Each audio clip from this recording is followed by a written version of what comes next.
আসসালামু আলাইকুম রহমতুল্লাহ।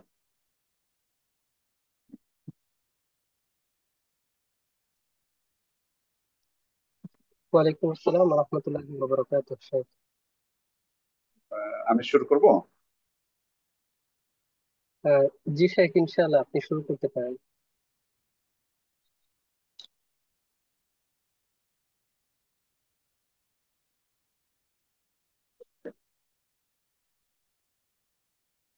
আসসালামু আলাইকুম রহমতুল্লাহি ওয়া বারাকাতুহু। আলহামদুলিল্লাহি রাব্বিল আলামিন। ওয়াসসালাতু ওয়াসসালামু আলা আশরাফিল আনবিয়া'i ওয়াল মুরসালিন নবিয়িনা মুহাম্মদ ওয়া আলিহি ওয়া সাহবিহি আজমাইন, আম্মা বা'দ।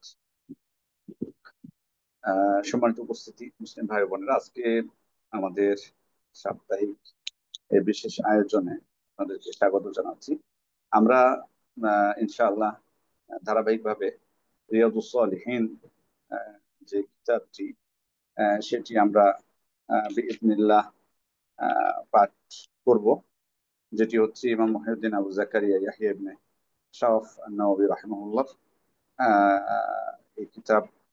আলহামদুলিল্লাহ, আহ, এই কিতাবটি অত্যন্ত গুরুত্বপূর্ণ একটি কিতাব আহ, ইমাম নওয়াবী রহমতুল্লাহ আলাইহির কিতাবগুলোর মধ্যে। এবং আহ, এই কিতাবের অনুবাদ আমাদের কিন্তু আছে, যদিও হয়তো বা ব্যাখ্যা গ্রন্থ এখনো সেভাবে বাংলা ভাষায় নেই, তবে আহ, অনুবাদ আছে আলহামদুলিল্লাহ। সেটা আপনারা সংগ্রহ করতে পারবেন। যেমন আহ, একটি প্রকাশনী যেটি শেখ আলবানী রহমতুল্লাহ আলাইহির তাহকিক এবং অনুবাদ এবং সম্পাদনা আব্দুল হামিদ ফাইজি হাফিজাহুল্লাহ ওনার আছে, ওয়াহিদে ইসলামী লাইব্রেরি তারা প্রকাশ করেছে। এটি সংগ্রহ করতে পারেন। আরো অনেক প্রকাশনীর আছে আমার জানা মতে। ইমাম নবী রহমতুল্লাহ আলাই তিনি আমাদের কাছে পরিচিত। এই কিতাবটি আপনার নাম দেখে বুঝতে পারতেছেন যে যারা মুসলিমদের মধ্যে সৎকর্মশীল যারা, তারা অবশ্যই তারা কিন্তু আহ, তাদের মানে রওদা, রিয়াদ শব্দটা রওদার বহু বচন। রওদা বলতে বোঝায় বাগিচা, বাগান। মানুষ যেখানে আসলে আহ, এমন বাগান, রওদা একটা এমন একটা স্থান যেখানে গেলে কিন্তু মানুষ আত্মপ্রশান্তি পায়, প্রশান্তি পায়, যেটা খোলামেলা জায়গা হয়। সেখানে যে সেক্ষেত্রে বইটার নামও সাথে তিনি এমন কিছু বিষয় এখানে সংযোজন করেছেন।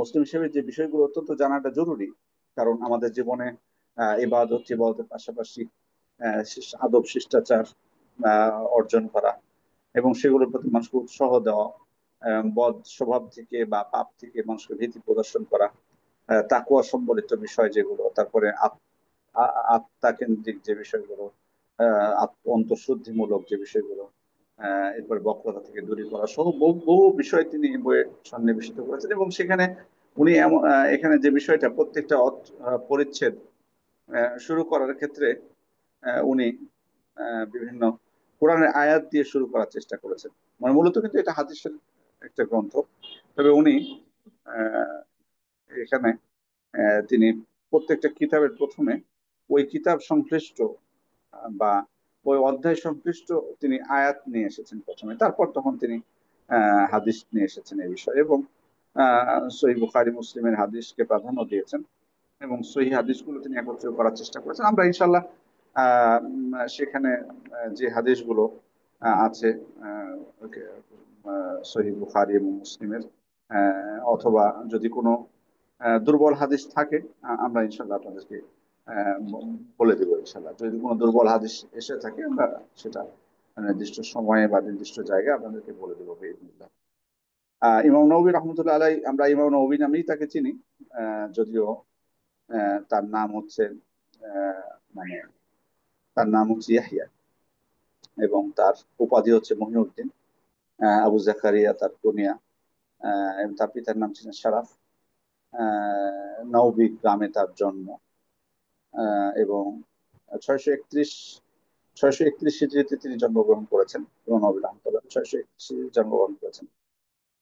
এবং শৈশবেই তিনি কোরআন মুখস্থ করে ফেলেন এবং কোরআন মুখস্থের পাশাপাশি কোরআন, সুন্নাহ, নাহু, সরফ, ফিকহ, উসুল ফিকহ বিষয়ে দক্ষতা অর্জন করেন। এবং 18 বছর বয়স যখন তার ছিল, তখন তার পিতা তাকে দামেস্কে প্রেরণ করেছিলেন। কারণ ওই সময় দামেস্কে ছিল জ্ঞান বিজ্ঞানের কেন্দ্র। এবং সেখানে যে তিনি তার প্রচেষ্টা চালাচ্ছিলেন। তবে ইমাম নবী রহমতুল্লাহ আলাইহি বেশি দিন উনি জীবিত ছিলেন না, 45 বছর মাত্র জীবিত ছিলেন। তার অনেক উল্লেখযোগ্য শিক্ষক রয়েছে, ছাত্র রয়েছে। তিনি বিশেষ করে ইমাম শাফির মাযহাবের ফিকহি জ্ঞান অর্জন করেছেন। যদিও আমরা তাকেও মুজতাহিদ বলতে পারি।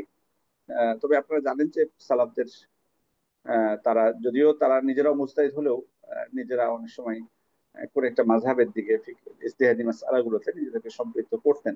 সেক্ষেত্রে ইমাম নববীও তাকে শাফিঈ মাযহাবের অন্তর্ভুক্ত মনে করা হয়।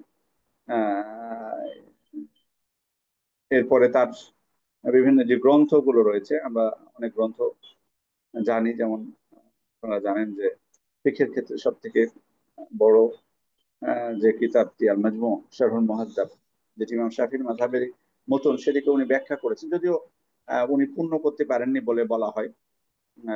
তো আল মাজমু এটা ফিকহের অত্যন্ত গুরুত্বপূর্ণ একটি কিতাব, এবং অনেকের জন্য এটা একটা বড় একটা মার্জে। মানে আমরা ফিকহের মাসালার ক্ষেত্রে যদি গবেষণা করতে চাই, তাহলে কিন্তু তার এই কিতাবটা অত্যন্ত গুরুত্বপূর্ণ আমরা বলতে পারি।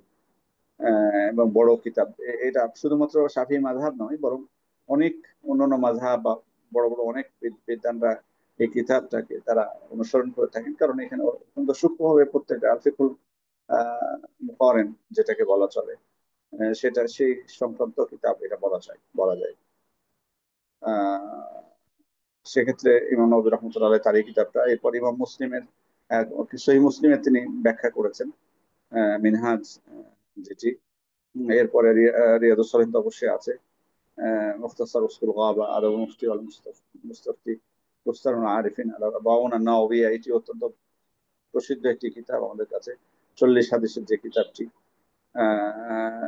সেক্ষেত্রে তিনি, আমরা বলছিলাম যে 632 বললাম, 31-এ তিনি জীবিত জন্মগ্রহণ করেছেন, 676-এ তিনি মারা যান, মানে বেশি দিন আসলে বাঁচেননি। ইমাম খুব অল্প দিনে, কিন্তু খেয়াল করে দেখবেন যে মাত্র 45 বছর তিনি জীবিত থাকলেও মানে খেদমত কিন্তু করেছেন, মাশাআল্লাহ। মানে এটা কল্পনা করা যায় না যে তার এত অল্প বয়সে, মানে যে এত অল্প বয়স পেয়েও মানে তিনি খেদমত করেছেন কত।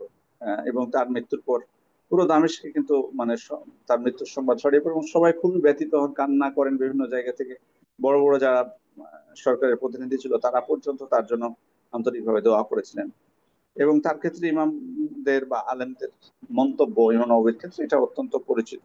এবং তিনি একজন বিশিষ্ট মুজতাহিদ ছিলেন, ফাকিহ ছিলেন। তিনি একজন বিশিষ্ট মুহাদ্দিস ছিলেন। এতে কোনো সন্দেহ নেই। এবং বড় বিদ্যা, যার কোরআন এবং সহিহ সুন্নাহর আলোচনার ক্ষেত্রে যার কিতাবগুলো থেকে আমরা নিজেদেরকে অবশ্যই কখনোই অভাব মুক্ত বা প্রয়োজন মুক্ত মনে করতে পারি না। তো যাই হোক, আমরা তারই কিতাব রিয়াদুস সালিহিন, সেটা আমরা শুরু করছি। প্রথম যে পরিচ্ছেদটি যে উনি রচনা করেছেন, বাবুল ইখলাস ওয়া ইহদার নিয়্যা ফি জামিল আমাল ওয়াল আকওয়াল ওয়াল আহওয়াল আল বারিজা ওয়াল খাফিয়া, অর্থাৎ প্রকাশ্য এবং গোপনীয় আমল, তারপরে হচ্ছে কথাবার্তা, অবস্থা সমূহে আন্তরিকতা এবং বিশুদ্ধ নিয়ত পরিচ্ছেদ, ইখলাস একনিষ্ঠতা, এবং ইহদার নিয়্যা নিয়তের উপস্থিতি। এবং এই পরিচ্ছেদের প্রথমেই তিনি পবিত্র কোরআনের আয়াত দিয়ে শুরু করেছেন, যেটা তিনি প্রথমেই বলেছেন যে আমি প্রত্যেকটা পরিচ্ছেদের প্রথমে কোরআন তেলাওয়াত, কোরআন আয়াত আমি নিয়ে আসবো।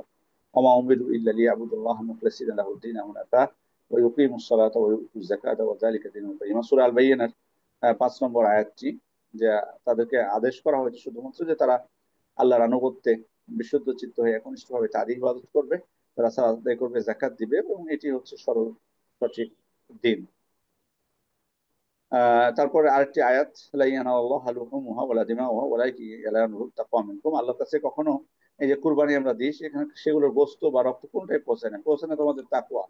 অর্থাৎ আমি আল্লাহ ভয়ে, মানে এই যে আমি কোরবানি করতেছি, সেক্ষেত্রে শুধু পশু কোরবানি নয়, বরং আমার আমার মনের মধ্যে যে আত্মিক যে সমস্যাগুলো আছে, কুটিলতা আছে, সেগুলোকে পর্যন্ত আমি জবাই করে দিচ্ছি। এবং এটা আল্লাহ সন্তুষ্টির উদ্দেশ্যে কতটুকু করতে পারছি, ফসল লেলে রব্বিকা ওয়ানহার, আপনার রবের জন্য আপনি সালাত আদায় করুন, আপনার তার জন্য আপনি কোরবানি করুন।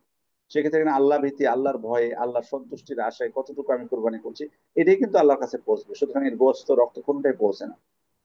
কুল ইন তুখফু মা ফি সুদুরিকুম আও তুবদুহু ইয়ালামুল্লাহ, তোমরা যদি কোনো কিছু গোপন করো অথবা তোমরা যেটা প্রকাশ করো না কেন, সবকিছু আল্লাহ এই বিষয়ে অবহিত। আছেন, আল্লাহ তাআলা সবকিছু এই বিষয়ে অবহিত আছেন। আহ এই আয়াতগুলো, তিনটি আয়াত তিনি নিয়ে এসেছেন। একটি হচ্ছে সূরা আল বাইয়িনাত, যেটি প্রথমটি, দ্বিতীয় হচ্ছে সূরা আল হজের 37 নম্বর আয়াত, তৃতীয় হচ্ছে সূরা আল ইমরানের 29 নম্বর আয়াত।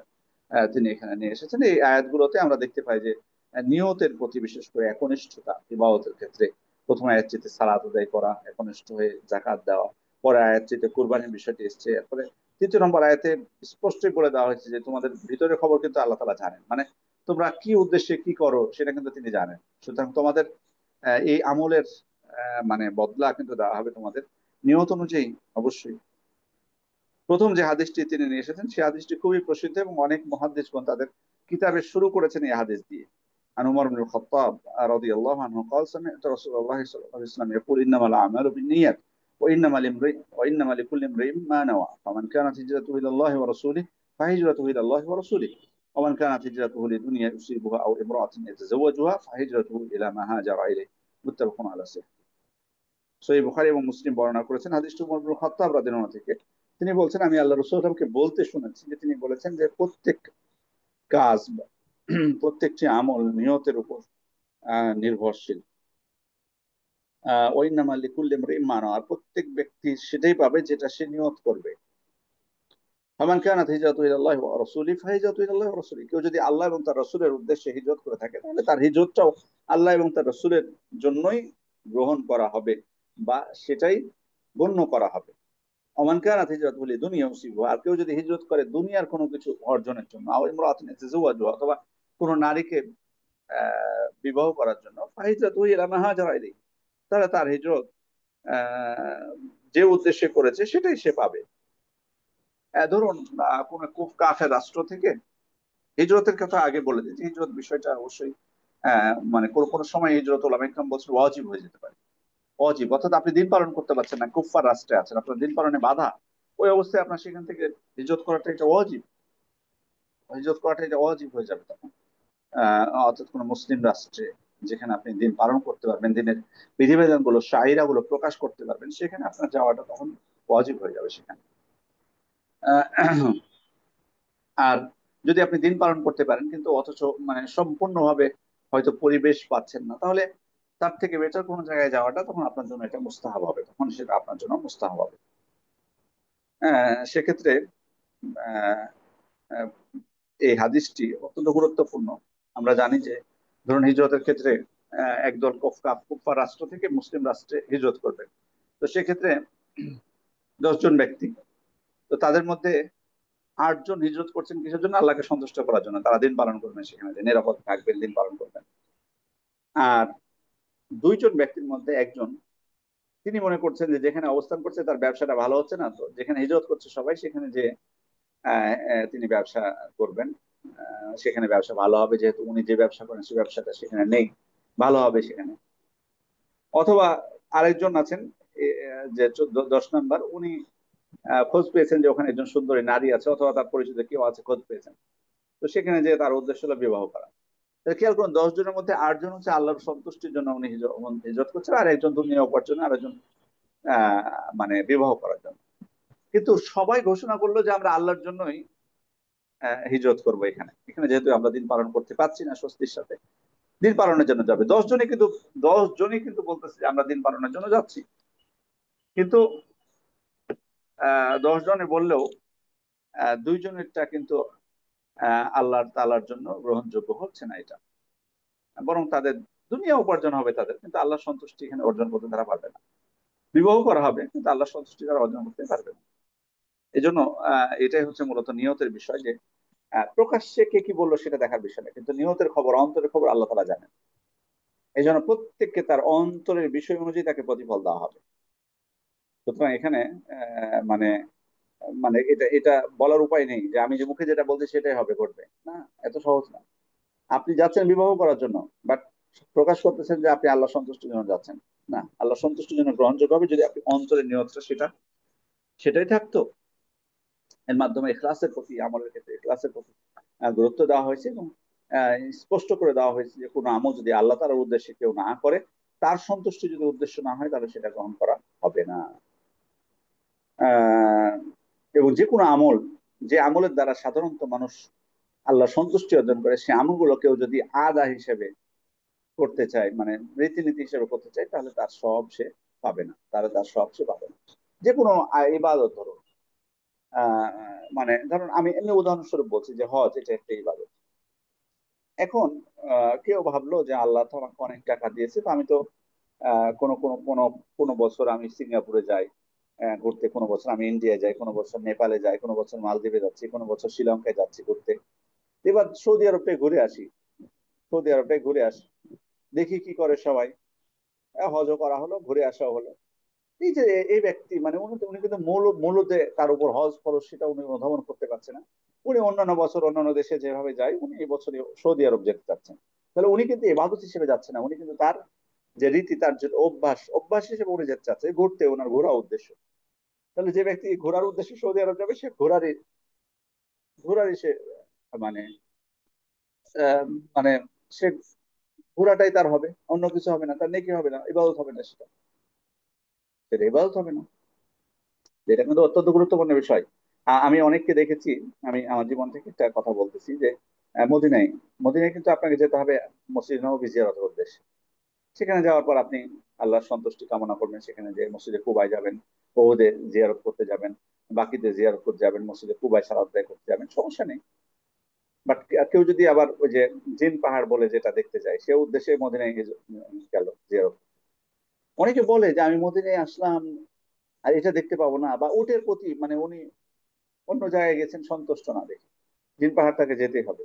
তা আপনি যদি মদিনায় মানে জিয়ারতের উদ্দেশ্য হয় জিন পাহাড় দেখা, তাহলে আপনি মদিনার যে বিশেষ মর্যাদা সেটা কিন্তু আপনি লাভ করতে পারছেন না। সত্য কথা যেটা।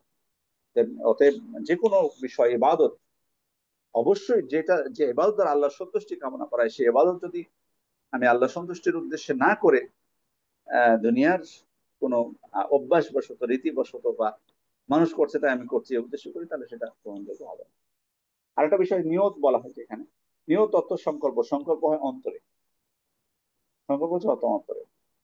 আমি আহ, বাসা থেকে মানে বের হচ্ছি আমি বাজারের উদ্দেশ্যে। তা আমি কিন্তু অন্তরে রেখেছি, টাকা নিচ্ছি, সবকিছু করছি, মুখে বলছি না যে আমি বাজারে যাবো, বলাটা জরুরি না। সেক্ষেত্রে ইবাদতের ক্ষেত্রেও কিন্তু আপনি সংকল্প করবেন অন্তরে। মুখে বলাটা এটা আল্লাহ রসুল সাল্লাল্লাহু আলাইহি ওয়াসাল্লাম বা সাহাবা ইকরামের তাদের কোনো রীতি মানে তাদের কোনো এটা আমল ছিল না মুখে প্রকাশ করাটা। পরবর্তীতে এগুলো আবিষ্কৃত হয়েছে, অতএব মুখে নিয়ত প্রকাশ করাটা এটা স্পষ্ট বেদাতের অন্তর্ভুক্ত, স্পষ্ট বেদাতের অন্তর্ভুক্ত। তবে কোনো ইবাদতে যদি সেটা পাঠ করার কোনো বিষয় থাকে, যেমন হজ বা উমরার ক্ষেত্রে তালবিয়া পাঠ করার কথা বলেছে, লাব্বাইক আল্লাহুম্মা উমরাতান ওয়া লাব্বাইক আল্লাহুম্মা হাজ্জান, সেটা আপনি তো পাঠ করতে পারেন, কিন্তু সেটাই কিন্তু যথেষ্ট হবে না, বরং অন্তরে আপনার সংকল্প কিন্তু থাকতে হবে। আপনি হজে যাচ্ছেন, আপনি উমরা করতে যাচ্ছেন, উমরার সংকল্প কিন্তু আপনার অন্তরে থাকবে, অবশ্যই থাকতে হবে, কারণ নিয়ত বিষয়টা অন্তরের সাথে সংশ্লিষ্ট। সুতরাং একজন মানুষের ক্ষেত্রে মানে অনেক সময় একই কাজ দুইজনে করতেছে, একই কাজ দুইজনে করতেছে, একজন করতেছে ইবাদত হিসেবে, একজন করতেছে তার অভ্যাস হিসেবে, আচার ব্যবহার হিসেবে, মানে তার কি বলে যেটা রীতি হিসাবে, রীতি হিসাবে। আহ এজন্য এটা অত্যন্ত গুরুত্বপূর্ণ বিষয়। এই জন্য প্রত্যেকটা আমলের ক্ষেত্রে নিয়ত বিশুদ্ধতা অত্যন্ত গুরুত্বপূর্ণ বিষয়। আহ রিয়া অনেক সময় যদি কোনো আমলের ক্ষেত্রে প্রথম থেকে একটা বিষয় লোক দেখানো উদ্দেশ্য হয় কারো, সেই আমলটা কিন্তু গ্রহণযোগ্য হবে না। বিশেষ করে কোনো ইবাদতের শুরু থেকে আপনি আপনার উদ্দেশ্য হচ্ছে, ইবাদত শুরুর আগে আপনার উদ্দেশ্য এটা মানুষকে মানে দেখানোর জন্য আপনি করবেন, তাহলে কিন্তু আহ এটা কিন্তু ওই আমলটা কিন্তু বরবাদ হয়ে যাবে, সম্পূর্ণটাই বরবাদ হয়ে যাবে। আর যদি ইবাদতের মাঝখানে রিয়া চলে আসে, মানে শুরু হয়েছিল আল্লাহ তাআলা সন্তুষ্টির উদ্দেশ্যে, বাট মাঝখানে রিয়া এসছে, রিয়া এসে উপস্থিত হয়েছে, তাহলে কিন্তু আপনার আহ ওই ইবাদতটার প্রথম অংশ যদি শেষ অংশের সাথে সম্পৃক্ত থাকে, পুরোটা একটা ইবাদত, তাহলে কিন্তু আপনার পুরো ইবাদতটা বাতিল হয়ে যাবে। যেমন সালাত, সালাত আপনি শুরু করছেন তাকবীরে তাহরিমা দিয়ে, শেষ হবে তাসলিম দিয়ে, সালাম দিয়ে। এখানে প্রথম রাকাতে আপনি আল্লাহর সন্তুষ্টি ছিল, দ্বিতীয় রাকাতে যে রিয়া চলে এসেছে, তাহলে কিন্তু পুরো সালাদটা আপনার বাতিল হয়ে যাবে, কারণ সালাতের শুরু থেকে শেষ পর্যন্ত সম্পৃক্ত থাকে। তবে কোনো ইবাদতের যদি এমনটা না হয়, বরং আলাদা আলাদা হয়, সেক্ষেত্রে যেমন সদাকা, আপনি সদাকা করছেন, 1 ঘন্টা আপনি সদাকা করলেন, 1 ঘন্টার মধ্যে প্রথম আধা ঘন্টা আপনার আল্লাহ সন্তুষ্টি ছিল, দ্বিতীয় আধা ঘন্টায় আপনার রিয়া চলে এসেছে। সেক্ষেত্রে প্রথম আধা ঘন্টা যে আপনি সদাকা করেছেন সে সদাকা গ্রহণযোগ্য হবে, আর শেষের আধা ঘন্টা যেটা, সেটা আল্লাহর কাছে গ্রহণযোগ্য হবে না, সেটা আল্লাহর কাছে গ্রহণযোগ্য হবে না। আর আমল শেষ করার পর যদি রিয়া আসে, আমল শেষ করার পর যদি রিয়া আসে, আমল শেষ হয়ে গেছে, তাহলে আমলটা গ্রহণযোগ্য হবে আল্লাহ তাআলার কাছে। তবে অবশ্যই যেন কোনো প্রকার মানে এটা অহংকার বা অন্য কোনো কিছু না নিয়ে আসে। এক্ষেত্রে অহংকার বা অন্য কোনো কিছু যাতে না নিয়ে আসে। সেটা যদি অন্তরের কোনো বিষয়, সেখানে কোনো রোগ চলে আসে, তখন সেটা আমার ক্ষতির কারণ হতে পারে, তবে এই ইবাদতটা বাতিল হবে না। দ্বিতীয় হাদিস হচ্ছে আন উম্মুল মুমিনিন উম্মে আব্দুল্লাহ আয়েশা রাদিয়াল্লাহু আনহা قالت قال رسول الله صلى الله عليه وسلم اغزو جيشنا الكعبة فإذا كانوا ببيداء من الأرض يخسف بأولهم وآخرهم। আয়েশা রাদিয়াল্লাহু আনহা থেকে বর্ণিত, তিনি বলছেন যে আল্লাহ রাসূল সাল্লাল্লাহু আলাইহি ওয়াসাল্লাম বলেছেন, একটা দল মানে বা একটা বাহিনী তারা কাবা আক্রমণ করবে, একটা বাহিনী তারা কাবা আক্রমণ করবে।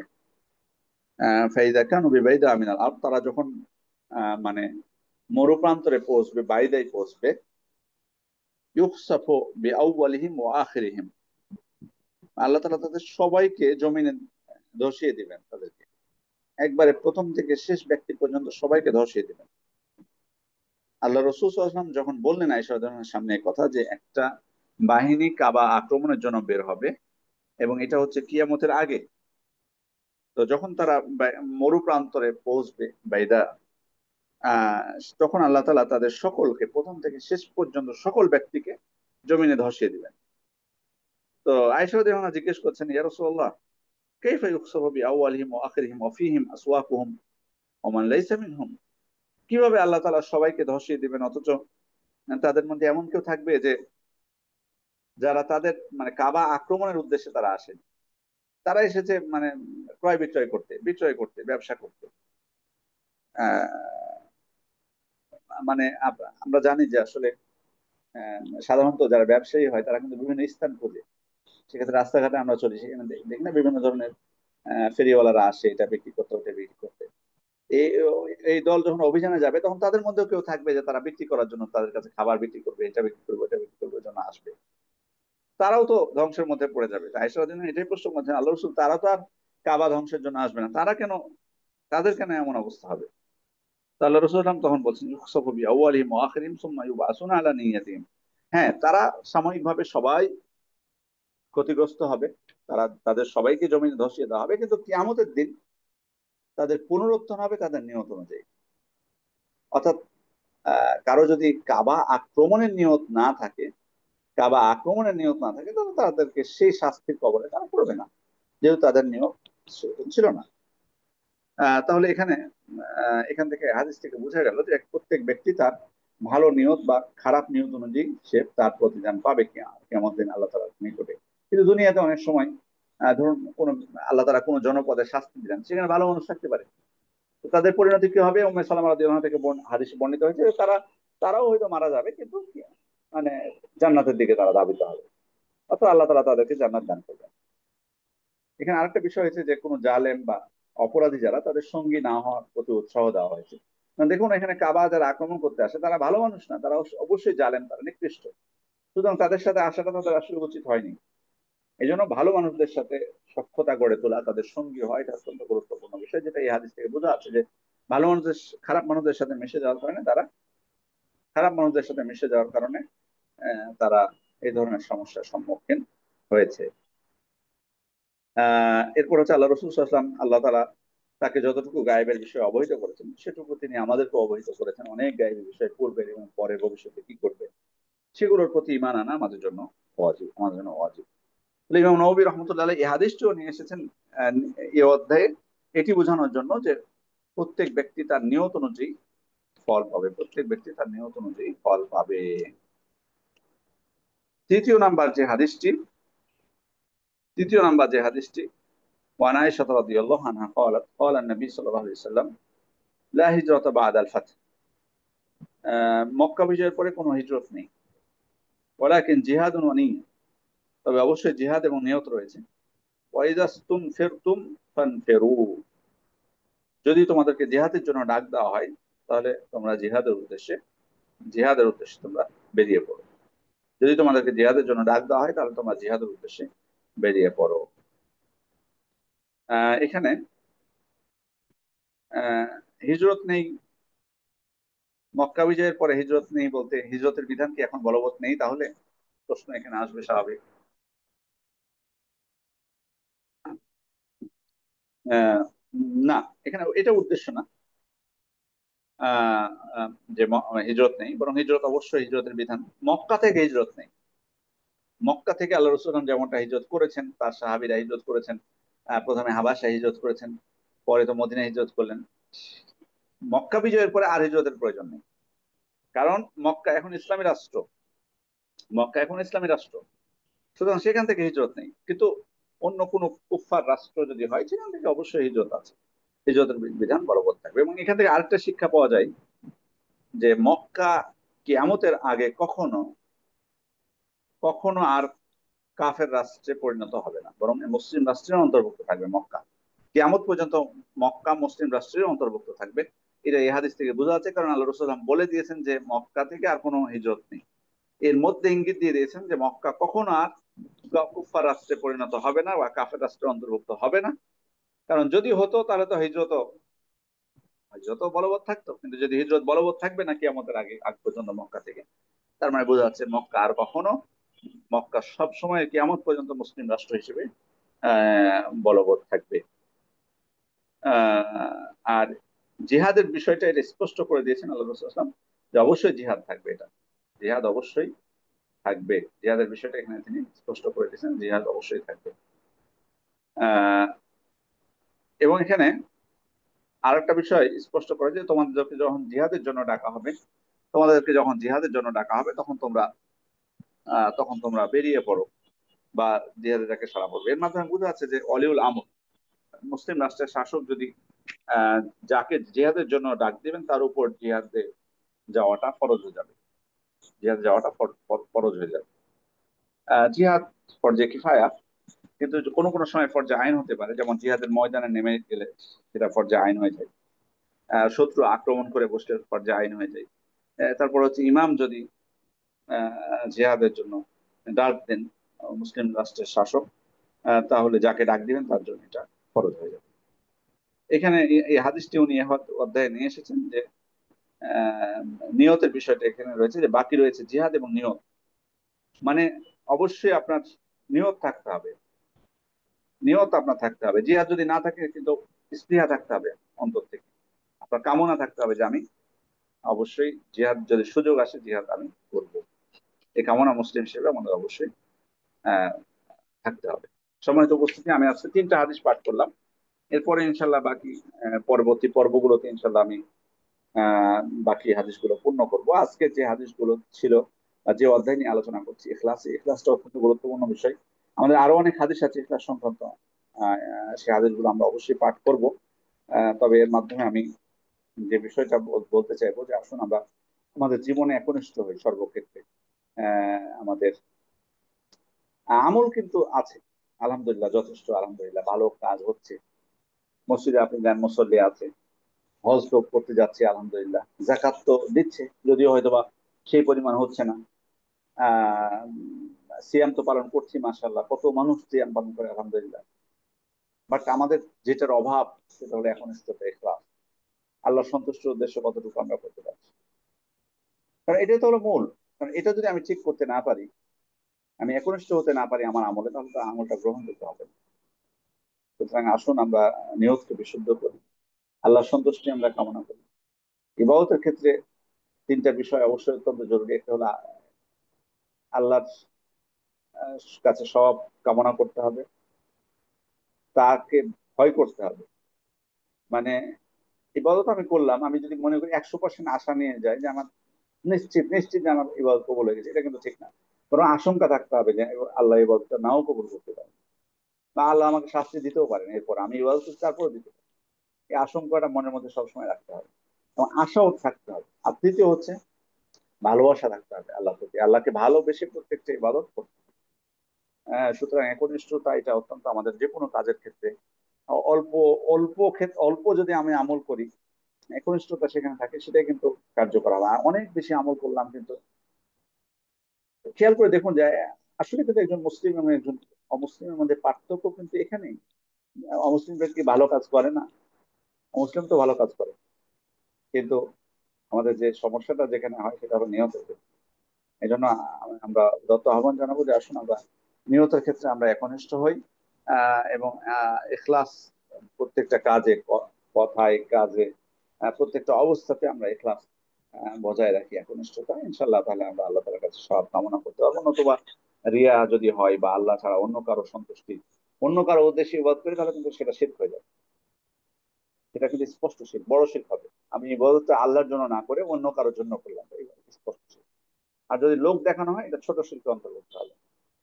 আখাফু মা আখাফু আলাইকুম আশ-শিরকুল আসগার, আমি তোমাদের উপর ছোট শিরকে বেশি ভয় পাচ্ছি। বলো আমার শিরকুল আসগার ইয়া রাসূলুল্লাহ, আল্লাহ রাসূল ছোট শিরক কি? তখন বললেন আর রিয়া, লোক দেখানো, অত্যন্ত ভয়ানক একটা পাপ। এই জন্য আল্লাহ তাআলার কাছে আমরা দোয়া করবো, আল্লাহ তাআলা আমাদেরকে রিয়া থেকে বা যে কোনো অন্য যে আনুষঙ্গিক পাপ রয়েছে সেগুলো থেকে রক্ষা করেন। আমাদের একজন ভাই জানতে চেয়েছেন অনুবাদকের নাম। অনুবাদ সম্ভবত অনেকজনই করেছেন, আমার ধারণা একজন না। তবে শেখ আব্দুল হামিদ ফাইজি করেছেন, যেটা ওয়াহিদিয়া লাইব্রেরি থেকে প্রকাশিত, সেটা তার অনুবাদ এবং সম্পাদনা। এটা আহ, আর আরেকজন প্রশ্ন করেছেন যে এই ক্লাসের জন্য কোন বইটা ফলো করবো। রিয়াদুস সালেহিন, যে কোনো কিতাব, যে কোনো কিতাব, আপনি যদি মূল আরবিটা থাকে সেটা আপনি ফলো করতে পারেন। আর বাংলাটা যে কোনো একটা প্রকাশনী থেকে আপনি নেবেন। ওয়াহিদিয়া লাইব্রেরি যেহেতু আমাদের সালাফি মানহাজের প্রকাশনী, আপনারা সেখান থেকে নিতে পারেন। আরেকজন আমাদের জানতে চেয়েছেন যে আহ, প্রতি সপ্তাহে এটা হবে কিনা, সালাকা class will be week or time and day please. প্রতি সপ্তাহে এটা হবে না, আমি যতটুকু জানি এটা 2 সপ্তাহে একবার হবে, 2 সপ্তাহে একবার হবে, অর্থাৎ 1 সপ্তাহ পর পর গ্যাপ গ্যাপ দিয়ে হবে। আজকে বৃহস্পতিবার হলো, সামনে বৃহস্পতিবার হবে না, এটা পরের বৃহস্পতিবার হবে, এভাবেই আমরা নিয়োগ করেছি। যদি কোনো প্রকার বাধা না আসে বা অন্য কোনো সমস্যা বা জরুরি কোনো বিষয় আমাদের না হয়ে হয়। আর টাইমটা আমার মনে হয় 9টায় থাকবে, হয়তো বা হতে পারে বৃহস্পতিবারে হবে, বৃহস্পতিবার হবে ডেট। আর টাইমটার কথা হয়তো আপনাদেরকে পরে জানানো হবে ইনশাল্লাহ বিইজনিল্লাহ। আজকে আমরা লম্বা আর করলাম না, ইনশাল্লাহ সামনে দিন ইনশাল্লাহ আপনাদের সাথে আবারও সামনের ক্লাসে যেদিন হবে সেদিন দেখা হবে। এবং সেদিন হয়তো যাতে আমরা আরো ভালো প্রস্তুতি নিয়ে আসতে পারি এবং আরো একটু আহ মনোযোগী হই। আর আপনারা যদি কিতাব আপনাদের সাথে রাখতে পারেন, এটা খুব ভালো হয়। কিতাব রাখতে পারেন, আপনারা একটা কিতাব রেখে সেখানে যদি আপনার মনে হয় যে এই কথাটুকু আমার ভবিষ্যতে আহ, কাজে লাগতে পারে, তাহলে একটু লিখে রাখবেন বইয়ের কোনায়, প্রয়োজনে আপনি ইয়া দিয়ে পেন্সিল দিয়ে লিখে রাখবেন, সমস্যা নেই।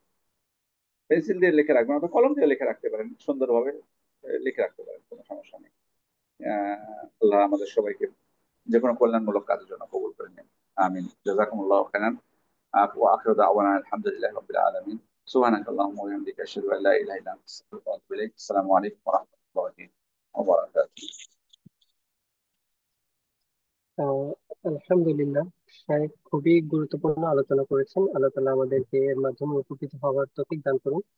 আমাদের পরবর্তী দার্স গুলো কখন হবে সেটা আমরা ইনশাল্লাহ আমাদের যে ফেসবুক অফিসিয়াল পেজ রয়েছে সেখানে আপডেট জানাবো, এবং আমাদের যে অফিসিয়াল হোয়াটসঅ্যাপ গ্রুপ গুলো রয়েছে সেখানেও জানিয়ে দেওয়া হবে ইনশাল্লাহ। তো সকলেই যুক্ত থাকুন, এবং আশা করব পরবর্তী দার্সগুলোতেও আপনারা যুক্ত থাকবেন এবং ইলম অর্জন করবেন ইনশাআল্লাহ। তো এই বলে আমরা আজকে দার্সটি সম্পন্ন করছি। سبحانك اللهم وبحمدك أشهد أن لا إله إلا أنت أستغفرك وأتوب إليك. السلام عليكم ورحمة الله وبركاته.